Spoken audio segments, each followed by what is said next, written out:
নমস্কার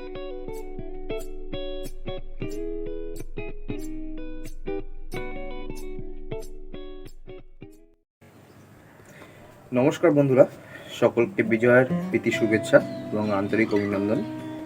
সকাল সকাল চলে এসেছি আমার নার্সারিতে। আজ আপনাদের সঙ্গে শেয়ার করব খুব ইম্পর্টেন্ট একটি ভিডিও, যেটা একদম শেষ পর্যন্ত না দেখলে আপনারা রপ্ত করতে পারবেন না। শীতকাল প্রায় চলেই এলো। এখন দরকার আমাদের প্রধান শীতের গাছ লাগানোর জন্য উপযুক্ত মাটি।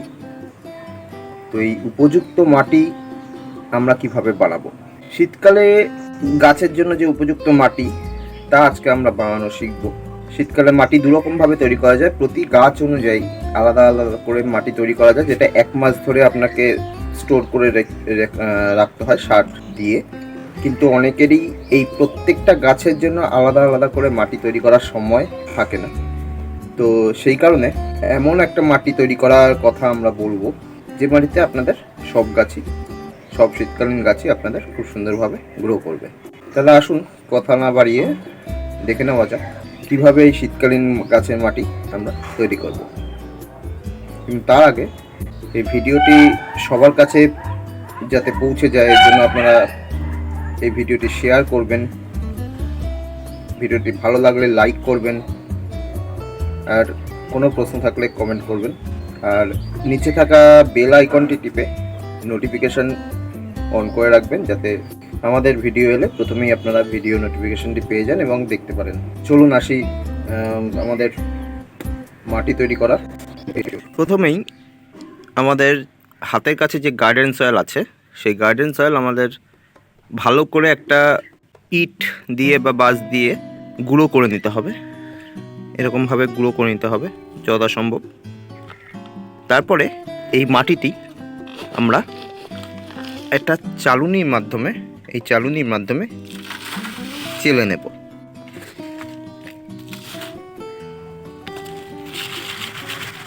চালুনির মাধ্যমে চালার পর মাটিটি বেঁচে গেল, এই মাটিটিকে আমরা আলাদা একটি পাত্রে রেখে দিলাম এবং এই মাটিটি আমরা নিয়ে নেব। একদম ঝুরঝুরে মাটি।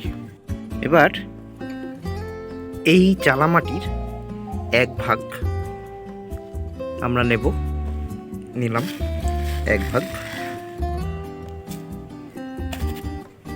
এর সঙ্গে মেশাবো 1 ভাগ সাদা বালি।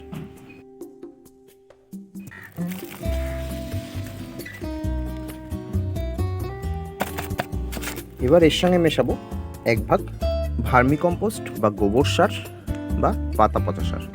তবে এক্ষেত্রে যে গোবর সার বা পাতা পচা সার নেব, এটা কমপক্ষে 1 বছরের পচানো হতে হবে। এই তিনটের মধ্যে সবচেয়ে ভালো হলো ভার্মি কম্পোস্ট, যেহেতু এটা উন্নতভাবে তৈরি করা হয়। এই ভার্মি কম্পোস্ট ইউজ করা সবচেয়ে সেফ। তো আমরা এর সঙ্গে নিয়ে নেবো 1 ভাগ ভার্মি কম্পোস্ট। এই আমাদের ভার্মি কম্পোস্ট রয়েছে, তো আমরা নিয়ে নিলাম 1 ভাগ।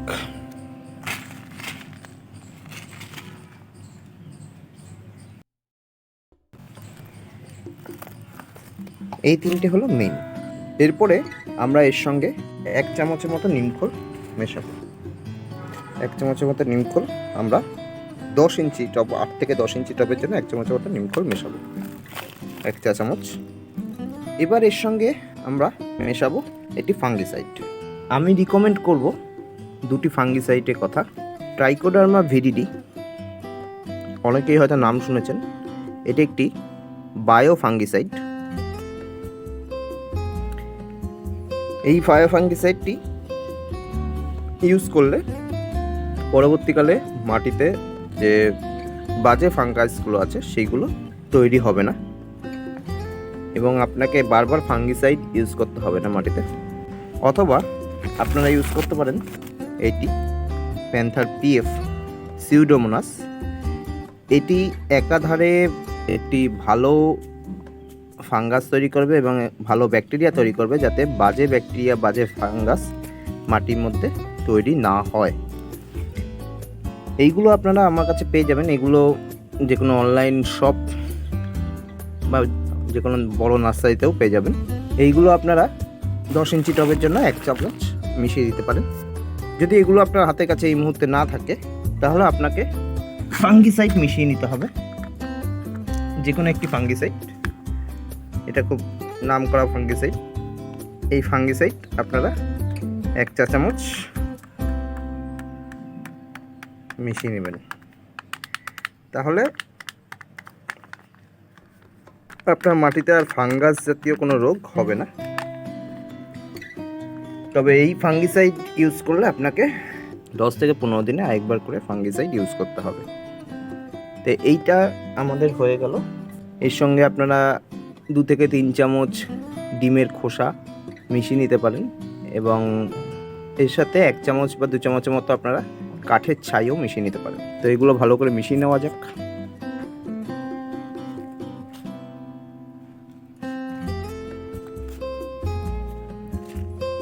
যতটা সম্ভব ভালো করে এগুলো মিশিয়ে নিতে হবে।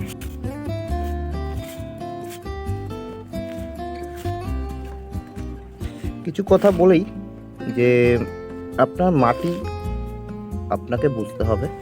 আপনার মাটি যদি দেখেন কাদা কাদা ভাবটা বেশি, জল দিয়ে যদি দেখেন একটু কাদা কাদা ভাব বেশি, একটুখানি জল দিয়ে মাটিটাকে এরকমভাবে মুঠো করবেন, দেখবেন যদি খুব টাইট খুব শক্ত হয়ে যাচ্ছে তাহলে সম পরিমাণ বালি দেবেন। আর যদি দেখেন মাটিটা ঝুরঝুরে, জল দিয়ে মাটিটা মুঠো করার পর এরকমভাবে টাইট করার পর মাটিটা হাত দিতেই ভেঙে যাচ্ছে, তাহলে বুঝবেন যে মাটিতে বালির পরিমাণ যথেষ্ট রয়েছে। সেই বুঝে আপনারা অর্ধেক বা বালি, সাদা বালি দেবেন। চেষ্টা করবেন যে লাল বালি না দেওয়ার, কারণ লাল বালি আপনার গাছের শিকড় নষ্ট করে দেবে।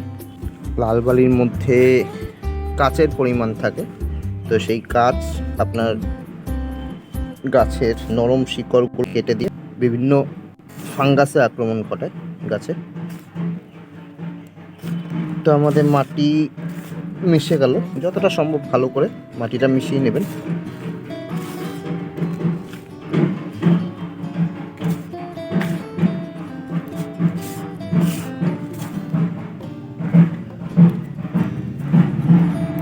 এবার আসি এরপরে আমাদের কি করণীয়।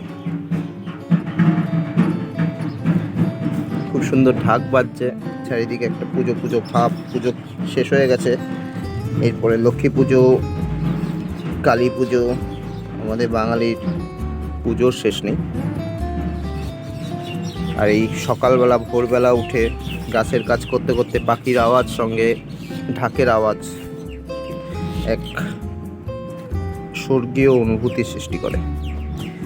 যাক, তো এরপরে আমরা একটা টব নিয়ে দেখব আমাদের কিভাবে প্রতিস্থাপন করতে হয়। আমরা একটা টব নিয়ে নিলাম।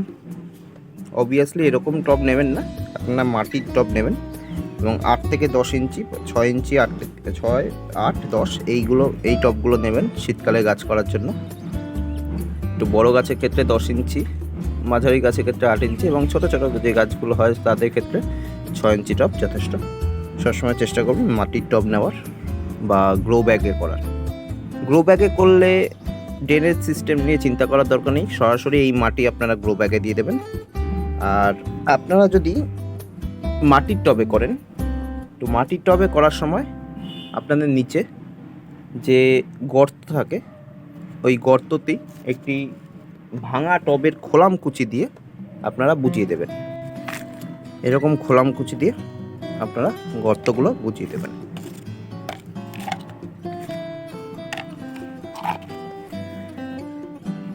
এবার গর্ত বুঝিয়ে এর ওপর আমি রিকমেন্ড করি আপনারা নুড়ি পাথর বা স্টোন চিপের একটা লেয়ার দিতে পারেন, কিন্তু আমি রিকমেন্ড করি এর ওপর কাঠকয়লা লেয়ার দিয়ে দিতে। এতক্ষণ লাগবে না, একটা ছোট লেয়ার দিয়ে।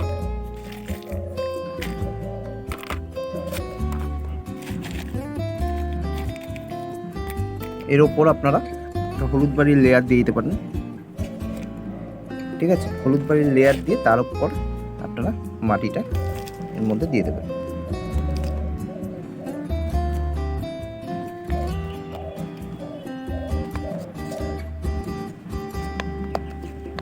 মাটিটা সবসময় এরকম গ্যাপ রাখবেন যাতে জল দিতে সুবিধা হয়।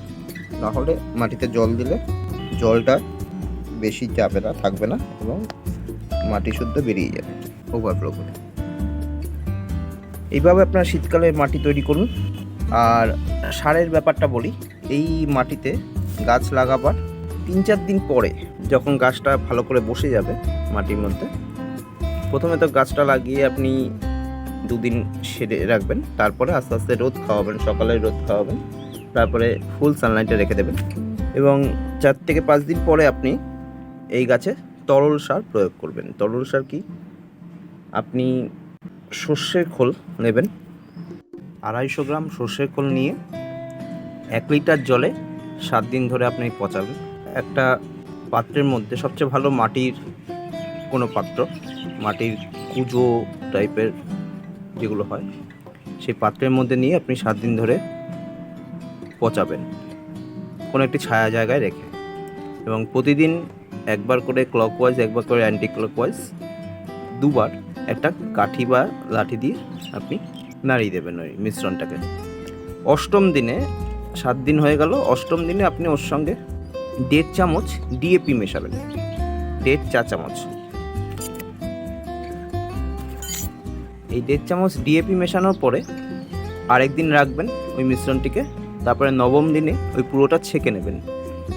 ছেঁকে নিয়ে ওর সঙ্গে আরও 5 লিটার জল অ্যাড করবেন, বা আপনি না ছেঁকেও ওর সঙ্গে 5 লিটার জল অ্যাড করে তারপরে ছেঁকে নিতে পারেন, একই ব্যাপার। যে মিশ্রণটা বেরালো ছেঁকে নেওয়ার পর ওখান থেকে 250 ml করে, মানে আপনার মগের হাফ মগ, এই মগের হাফ মগ আপনারা প্রতি গাছে দিয়ে দেবেন। এইটা গাছ লাগানোর 5 দিন পর থেকে শুরু করবেন, 4-5 দিন পর থেকে, এবং প্রতি 10 দিন অন্তর একবার করে আপনারা এই গাছে প্রয়োগ করবেন। এবং এর সঙ্গে কি করবেন, এই তরল ফার্টিলাইজার দেওয়ার 2 দিন পর আপনার 10 ইঞ্চি, 8 থেকে 10 ইঞ্চি টবের জন্য 6টি ডিএপি দানা আপনারা কিনারা বরাবর, একদম কিনারা বরাবর এরকমভাবে দিয়ে মাটিটা বুঝিয়ে দেবেন, দিয়ে জল দিয়ে দেবেন। অবশ্যই লিকুইড ফার্টিলাইজার মানে তরল সার বা ডিএপি যখনই দেবেন তার আগের দিন রাতে মাটিটা ভিজিয়ে রাখবেন। শুকনো মাটিতে সার দেবেন না, মাটিটা ভিজিয়ে রাখবেন, তারপরে সার দিয়ে জল দিয়ে দেবেন। চেষ্টা করবেন একদম ভোরবেলা সার দেওয়ার, যদি সম্ভব না হয় তাহলে রোদ পড়লে বিকালবেলা, কিন্তু সবচেয়ে ভালো ভোরবেলা সার দেওয়া। তো এইভাবে আপনারা গাছের মাটি প্রস্তুত করে শীতকালে গাছ করুন, আপনাদের বাগানে ভরপুর ফুল হবে। আশা করি ভিডিওটি ভালো লাগলো, এবং ভালো লেগে থাকলে আপনারা অবশ্যই লাইক করতে ভুলবেন না এবং কমেন্ট অবশ্যই করবেন, এবং ভিডিওটি সবার মাঝে শেয়ার করে দেবেন। ভিডিওটি এইটুকুই। পরবর্তী ভিডিওতে আমরা জানবো যে গোলাপ গাছের মাটি বা গোলাপ গাছের কেয়ার এই সময় কিভাবে করতে হয়। আর এই মাটি রেডি করা আমাদের কাছে পেয়ে যাবেন আমাদের নার্সারিতে ভিজিট করে, বা আপনারা চাইলে হোম ডেলিভারিও নিতে পারেন কলকাতার মধ্যে বাইকের ডেলিভারিতে। আমাদের নার্সারি হলো নিমতা গোলবাগান, এটি আপনার বিআরটি স্টেশন বা বেলগুড়া স্টেশন থেকে অটো ধরে ডিরেক্ট আসতে পারবেন। এছাড়া গুগল ম্যাপের লিঙ্ক আমাদের ভিডিও ডেসক্রিপশনে দেওয়া থাকবে, কল্যাণী রোডের থেকে খুব কাছে। এছাড়া সমস্ত রকম শীতকালীন গাছও আপনারা পেয়ে যাবেন, ইতিমধ্যেই গাছ আসা শুরু হয়ে গেছে, আর কয়েকদিনের মধ্যেই আপনারা সমস্ত শীতকালীন গাছও পাবেন এবং মাটিও পাবেন। সঙ্গে যা যা উপকরণ দরকার মাটির জন্য, যেমন ভার্মি কম্পোস্ট, পাতা পচা সার, কাঠকয়লা, সিউডোমোনাস, ট্রাইকোডার্মা ভিরিডি, ফাঙ্গিসাইড, এই সমস্ত কিছু, এবং সার, বিভিন্ন রকম সার যেগুলো দরকার হয়, ডিএপি বলুন বা সর্ষে খোল, বাদাম খোল, এগুলো আপনারা পেয়ে যাবেন আমাদের কাছে খুব সহজে। আপনারা আমাদের সঙ্গে কন্ট্যাক্ট করতে পারেন 8296590663 নাম্বারে। এই নাম্বারে আমাদের হোয়াটসঅ্যাপ করতে পারেন বা অথবা কল করতে পারেন। আর কোনো কিছু সম্বন্ধে প্রশ্ন থাকলে আপনারা আমাদের Facebook group simple plant solution যোগ হয়ে ওখানে আপনারা গাছ সংক্রান্ত যে কোনো প্রশ্ন করতে পারেন। সকলকে নমস্কার, ধন্যবাদ।